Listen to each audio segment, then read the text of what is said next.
우리는 이번 한 주간 고난 주간으로 함께 보내고 있습니다. 날 위하여 십자가에 못 박혀 죽어주신 예수님의 십자가의 사랑을 기억하면서 특별 새벽 기도회로 또 때로는 금식과 성경 읽기, 성경 쓰기 등으로 각종 다양한 경건의 실천들을 통하여 예수님의 고난의 의미를 되새겨보는 시간을 보내고 있을 것입니다. 그런데 우리가 여기에서 오해하지 말아야 할 것이 있습니다. 예수님의 고난은 우리의 죄 때문이야 라는 죄책감을 심어주기 위한 것이라는 생각이라든지 아니면 우리도 함께 예수님처럼 고난을 받아야 돼 라고 생각해야 하는 의미는 아니라는 것이죠. 오히려 예수님의 십자가의 고난을 통하여 우리는 구원을 받게 되었고 죄의 용서를 받아 회복이 되었으며 결국엔 그 믿음 안에서 부활의 영광에 동참할 수 있게 되었다는 사실에 우리는 감동과 감사가 먼저 있어야 한다라는 것입니다. 따라서 고난주간 슬픔에 잠겨 내 몸과 마음을 괴롭게 하는 것이 아니라 오히려 부활의 영광을 소망하면서 더욱 믿음으로 구원받은 자다운 삶으로의 성숙을 이루어가는 시간이 되어야 한다라는 것입니다. 이를 위해 더욱 말씀과 기도의 거룩과 경건의 시간들을 통하여서 예수 그리스도의 십자가의 사랑이 내게 더욱 선명해지고 또 그런 우리의 삶 가운데 예수 그리스도의 사랑이 나타나지는, 즉 빛들로 나타나 생명의 말씀을 전하는, 권할 수 있는 삶으로의 성장을 이루어가는 시간들로 만들어가야 된다라는 것이죠. 우리 빛나교회 모든 성도님들, 이번 고난주간 예수 그리스도의 십자가의 영성으로 삶의 모든 고난을 통과하고 그리스도의 날에 자랑할 것 있는 성도로의 영광에 이르시기를 예수님의 이름으로 간절히 축원합니다. 우리 옆에 계신 분들과 함께 인사 나누도록 하겠습니다. 제가 십자가의 영성 이렇게 이야기하면 깊어집니다, 더 깊어집니다, 갈수록 더 깊어집니다, 이렇게 한번 인사하겠습니다. 십자가의 영성이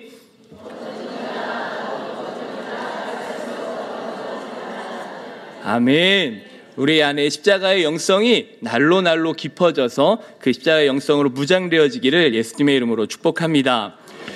이번 고난주간 특별 새벽 기도의 시간에는 출애굽기의 말씀으로 함께 은혜를 나누고 있습니다. 담임 목사님께서 말씀해 주신 것처럼 이 출애굽기의 역사는 단순히 이스라엘 백성들의 출애굽 역사만을 기록하고 있는 것이 아니다라고 우리가 말씀을 통해 들었습니다. 이를 통해서 하나님의 백성의 구원 역사를 설명하고 있다라는 것을 우리가 함께 말씀을 통해 듣고 있죠. 또 원로 목사님께서도 말씀해 주신 것처럼 성경이 단순히 글이 아니고 길이 되고 정보가 아니라 진리이고 사상이 아니라 생명이 될 수 있는 것은 이 말씀이 지금 나와 무슨 상관이 있느냐라는 것이었죠. 지금의 나와 상관이 없다면 이 성경은 단순히 글이고 정보이고 사상일 수밖에 없지만 지금 나를 위한 것이기에 이 하나님의 말씀이 길이고 진리이고 생명이 될 수 있다 말씀하셨습니다. 이처럼 출애굽기의 역사는 단순히 그때 애굽의 종되었던 이 이스라엘 백성들의 탈출의 이야기로만 끝나는 것이 결코 아니다라는 것이죠. 사단의 종되었던 나를 구원하시는 하나님의 구원 역사를 설명하는 말씀으로 이 출애굽의 역사를 통하여 지금 나 역시 어떻게 구원을 받았는지 또 구원받은 자로서 어떻게 살아가야 하는지를 이 출애굽기의 말씀을 통하여 알려주고 있다는 것입니다. 그래서 특별 새벽 기도의 시간에는 유월절 어린 양을 통해 구원의 역사를 이루어 가시는 그 하나님의 놀라운 은혜의 역사를 우리가 발견한다면 오늘 수요 예배 시간에는 그 출애굽 역사의 시작점이라고 볼 수 있는 모세를 부르시는 장면을 통하여서 함께 은혜의 말씀을 나누어 보고자 합니다. 소설이나 드라마를 볼 때 문학적 장치 중에 복선이라는 것이 있습니다. 앞으로 발생할 사건에 대해서 그와 관련된 일을 미리 넌지시 비추어 보여주는 것입니다. 예를 들면은 주인공이 앞으로 안 좋은 일이 있을 것 같다 하면은 괜히 멀쩡히 식탁 위에 있던 컵이 뚝 떨어지면서 산산조각 난다든지, 가족에게 무슨 불행한 일이 있을 것 같으면 벽에 걸려있던 가족 사진이 뚝 떨어진다든지 하는 이런 복선을 장치에 두는 것이죠. 출애굽기의 시작을 보면 왠지 모를 익숙한 장면들, 익숙한 말씀들이 반복되어 나타난다라는 것을 볼 수가 있습니다. 출애굽기 1장 7절 말씀을 우리 한번 볼까요? 출애굽기 1장 7절입니다. 시작. 이스라엘 자손은 생육하고 불어나 번성하고 매우 강하여 온 땅에 가득하게 되었더라. 아멘. 하나님께서 천지를 창조하시고 처음 사람 아담에게 축복과 사명을 주셨던 이 말씀이 출애굽기에도 반복되어 나타나고 있다는 것이죠. 그러나 아담의 범죄로 말미암아 이 축복과 사명을 잃어버려서 이 축복과 사명의 일들이 끊어진 것 같았지만 출애굽기에 다시 등장하면서 마치 창세기의 그 축복과 사명의 일들이 끊어지지 않았다라는 복선을 보여주고 있다는 것입니다. 이것은 계속해서 창세기 9장 1절에서도 이후 노아 홍수 사건에서 또다시 보여주시는 말씀인데 창세기 9장 1절도 함께 읽어볼까요? 시작. 하나님이 노아와 그 아들들에게 복을 주시며 그들에게 이르시되 생육하고 번성하여 땅에 충만하라. 이처럼 하나님은 이 생육과 번성, 축복의 말씀, 사명의 말씀을 끊임없이 우리에게 주시면서 하나님의 역사가 끊어지지 않았다라는 것을 보여주고 있다라는 것이죠. 이처럼 하나님은 하나님의 구원 역사, 하나님의 축복과 우리에게 주시는 그 놀라운 사명의 일들을 한 번도 쉼없이 우리에게 계속 이루어가고 계신다라고 하면서 이것이 출애굽기에 뿐만 아니라 지금의 나의 삶 가운데도 연결되어지고 있다는 것을 우리에게 보여주는 것입니다. 창세기 이러한 복선은 여기에서만 끝나지 않습니다. 우리 지난주 백범 김구 선생님을 닮은 우리 백희로 장원성 목사님의 설교 말씀을 통해 들었듯이 모세의 출생 때 등장했던 단어 모세가 잘생겼다라는 이 단어는 창세기에 나오는 보시기에 좋았더라, 이 좋았더라의 토부와 같은 히브리 단어를 쓰고 있습니다. 또한 모세를 갈대 상자에 담아 나일 강가에 두었다라고 할 때 이 갈대 상자라는 이 테바라는 단어는 노아 홍수 때 만들었던 방주와 똑같은 단어입니다. 이처럼 창세기의 이미지, 특별히 창조와 노아 홍수의 이미지를 복선으로 깔아주면서 창조의 회복과 새로운 구원 역사의 시작을 암시하고 있음을 이 출애굽기에서 보여주고 있다는 것입니다. 또한 하나님의 역사가 창세기로부터 계속 이어지고 있으며 하나님은 쉼 없이 하나님의 백성들을 보고 계시며 그들을 구원하시고자 하시는 이 놀라운 일들을 멈추지 않으셨다라는 것이죠. 실제로 하나님께서는 창세기에서 아브라함을 택하시고 불러내어 씨의 약속을 이루어 가신 것처럼 출애굽기에서는 모세를 광야로 불러내어 그곳에서 만나주시고 출애굽의 구원 역사를 이루어 가신다라는 것입니다. 그렇다면 하나님은 이렇게 다시금 모세를 통하여 출애굽의 계획을 세우시는 이유는 무엇일까요? 오늘 본문 말씀인 출애굽기 3장 7절은 그 이유에 대해 이렇게 말씀하십니다. 함께 읽어보겠습니다. 시작. 여호와께서 이르시되 내가 애굽에 있는 내 백성의 고통을 분명히 보고 그들이 그들의 감독자로 말미암아 부르심을 듣고 그 근심을 알고. 아멘. 하나님께서 자기 백성, 내 백성의 고통 중에 있는 것을 내가 분명히 보았다. 확실히 내가 그들을 보았다라는 것이죠. 그리고 그 부르심을 내가 들었고 그 근심을 알기에 내가 이 구원의 계획을 안 할 수가 없다라는 것이죠. 하나님의 백성들이 고통 중에 있는 것을 보고 듣고 아셨음에 나는 가만히 있을 수가 없다라는 것입니다. 내 백성이니까, 내 백성이 힘들어하니까, 내 백성이 나를 향하여 부르짖고 있으니까 나는 그것을 보고 듣고 알기에 이대로 가만히 있을 수가 없다라는 것입니다. 그래서 하나님의 백성을 구원하시고자 하나님은 구원 계획을 세우게 되시는 것입니다. 그 구원 계획을 이루시고자 무엇을 결단하셨느냐? 출애굽기 3장 8절입니다. 우리 함께 읽겠습니다. 시작.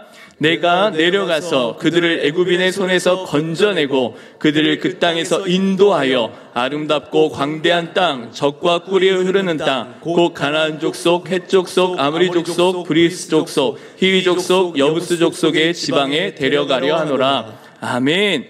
하나님께서 무엇을 결단하십니까? 내가 내려갈 거야 라는 것입니다. 하나님이 내려오시겠다라는 것입니다. 그런데 하나님께서 내려오시겠다는 결단하신 것이 이번이 처음은 아니었습니다. 하나님의 자녀들이 하나님처럼 높아지겠다라고 바벨탑을 쌓았을 때도 하나님은 똑같이 말씀하십니다. 창세기 11장 7절입니다. 시작. 자, 우리가 내려가서 거기서 그들의 언어를 혼잡하게 하여 그들이 서로 알아듣지 못하게 하자 하시고. 아멘. 이처럼 하나님은 구원 계획에 문제가 생겨질 때마다 하나님이 직접 개입하시면서 그 문제를 해결하여 주시고 우리를 향한 하나님의 구원 약속을 끝까지 이루어 가시는 모습을 직접 보여주셨다라는 것이죠. 그런데 혹시 우리가 이 일을 너무나 당연한 일처럼 여기고 있지는 않습니까?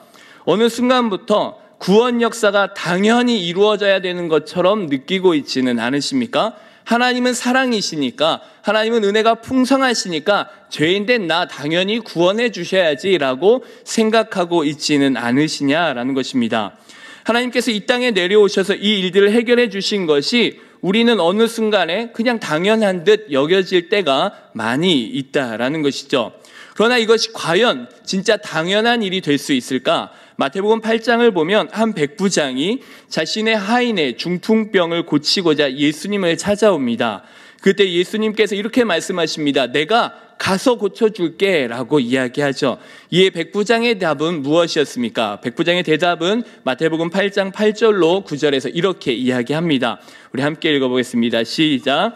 백부장이 대답하여 이르되 주여 내 집에 들어오심을 나는 감당하지 못하겠사오니 다만 말씀으로만 하옵소서. 그러면 내 하인이 낫겠사옵나이다. 나도 남의 수하에 있는 사람이요 내 아래에도 군사가 있으니 이더러 가라 하면 가고 저더러 오라 하면 오고 내 종더러 이것을 하라 하면 하나이다. 아멘.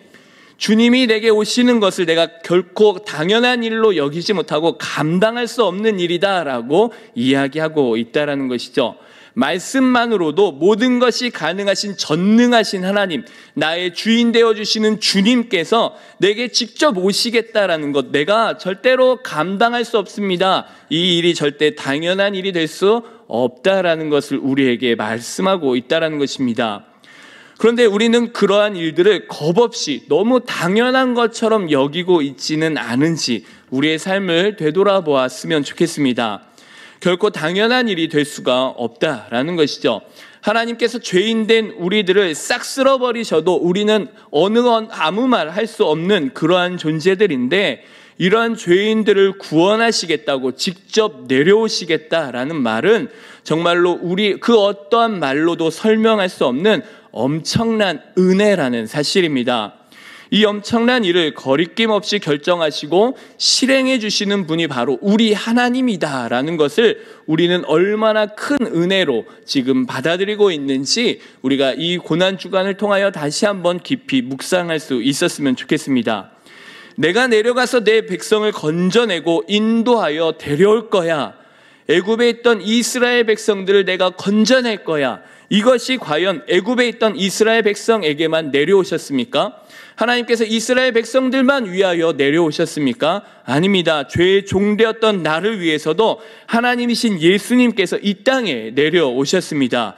그리고 십자가에서 죽어주심으로 나를 죄에서 건져주셨고 하나님의 자녀된 길로 나를 인도하여 주셨고 약속된 땅 천국을 우리에게 약속해 주셨습니다. 믿으십니까? 이 일이 죄인된 내가 감당할 수 있는 일이라고 생각하십니까? 내가 이 일을 할 수 있다라고 믿어지십니까? 나는 도저히 감당할 수 없는 일이었다라는 것이죠. 그래서 하나님이신 예수님이 내려오셔야 했고 예수님이 이 결단을 하셔야 했다라는 것입니다. 이 결단이 결코 쉬운 일이 아니고 당연한 일도 아니었다라는 것이죠. 죄 없으신 예수님께서 죄인된 나를 위하여 십자가의 물과 피를 쏟으셔야 했던 이 일들이 얼마나 내게 큰 은혜인지를 우리는 다시 한번 깊이 깨달아야 한다라는 것입니다. 그래서 우리는 이 일을 생각할 때마다 우리는 이 엄청난 은혜에 빚진 자다라는 사실을 기억해야 한다라는 것이죠.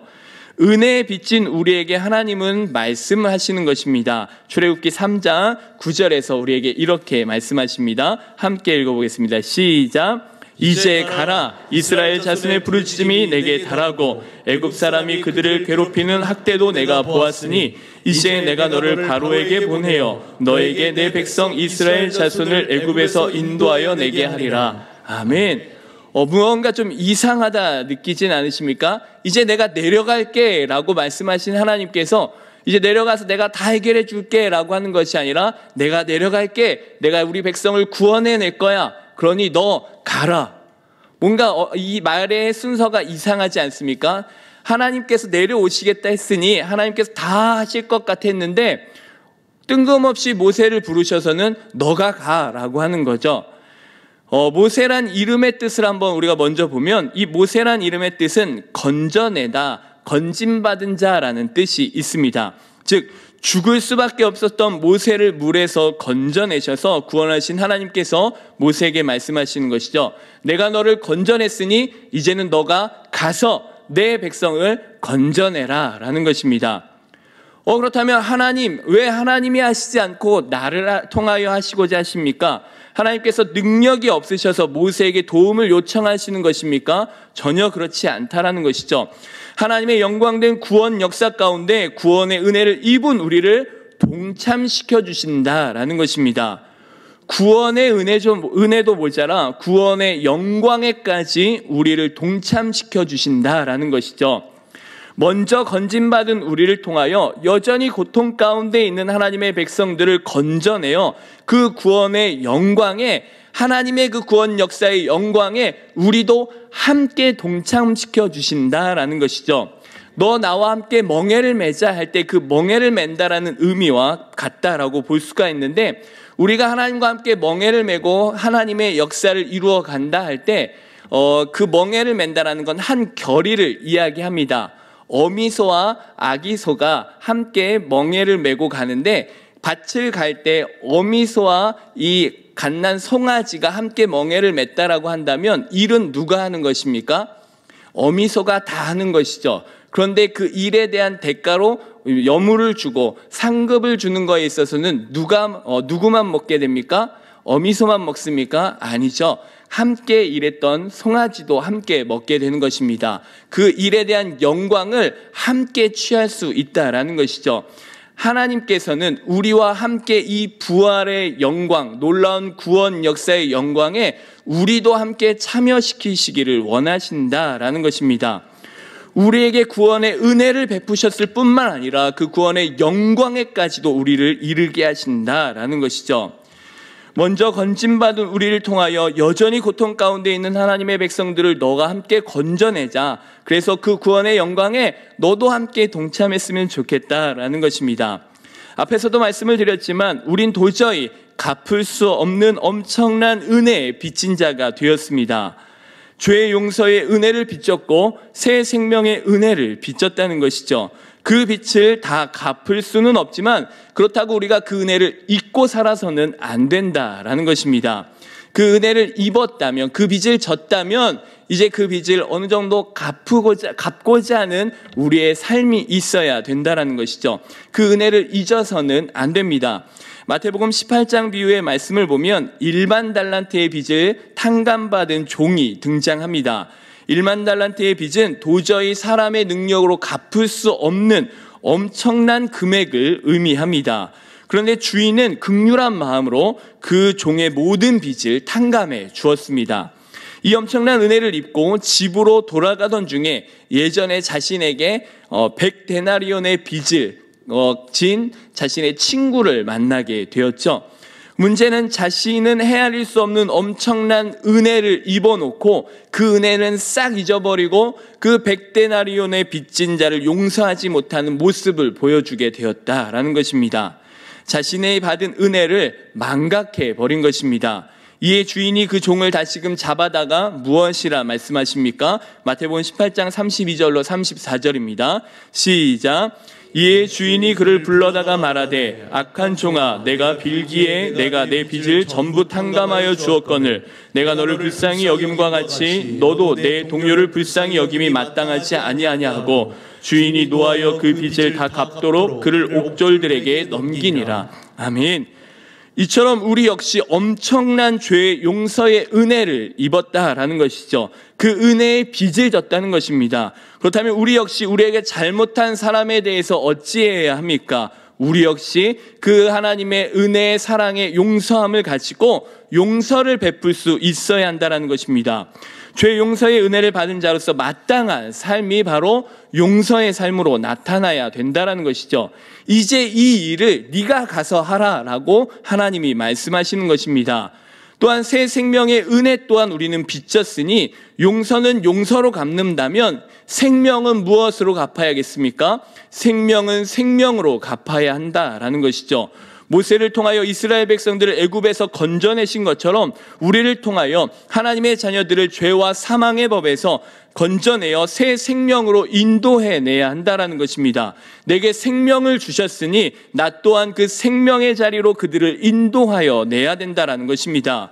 그런데 이 일에 대한 모세의 반응은 무엇입니까? 출애굽기 3장 11절입니다. 함께 읽겠습니다. 시작. 모세가 하나님께 아뢰되 내가 누구에게 바로에게 가며 이스라엘 자손을 애굽에서 인도하여 내리이까. 아멘. 모세는 자기의 현재 상태를 하나님 앞에 이야기합니다. 네가 가서 이제 내 일을 해라 라고 말씀하자 우리 성도님들도 아마 이러한 일들 많이 할 것입니다. 내가 누군데 그 일을 할 수 있겠습니까? 나는 아무도 아니고 아무것도 없습니다. 한때 애굽의 바로의 궁에서 한때 잘 나가던 때도 있었는데 차라리 그때 부르셨으면 내가 뭐라도 할 수 있었을 텐데 지금 나는 아무것도 아닙니다.